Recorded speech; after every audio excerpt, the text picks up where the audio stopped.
Ça c'est vrai.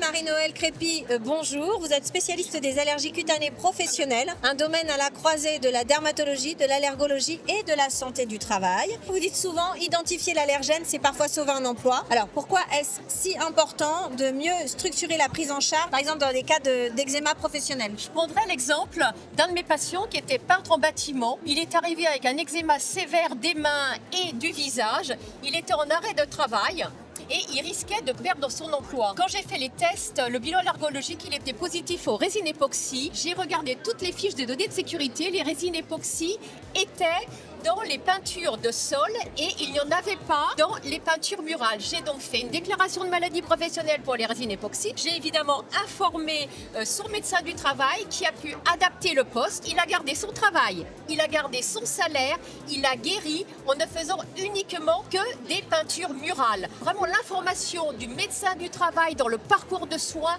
est essentielle avec un bon bilan allergologique. Alors on pense parfois que les réactions cutanées sont anodines. Quelles sont les situations où l'allergie cutanée professionnelle peut devenir grave, voire vitale? Je vais également vous présenter un autre cas d'une de mes patientes qui préparait des plats culinaires dans un marché. Et elle a présenté une urticaire de contact à la farine de sarrasin. On a fait le bilan allergologique qui était concordant et positif pour la farine de sarrasin. Et un jour, elle me rapporte l'histoire suivante. Elle a dû déverser un grand sac de farine de sarrasin. Cette farine est pulvérulente. Elle a été exposée à une inhalation de protéines de farine de sarrasin. Elle a présenté une crise d'asthme et un malaise. Donc la gravité est liée aux signes d'anaphylaxie tout à fait possible en cas d'allergie immédiate cutanée. Bien, merci beaucoup Marie-Noëlle pour ces exemples qui nous ont vraiment permis de mieux comprendre l'importance de la prévention et l'importance de votre métier. À bientôt. Merci. À bientôt.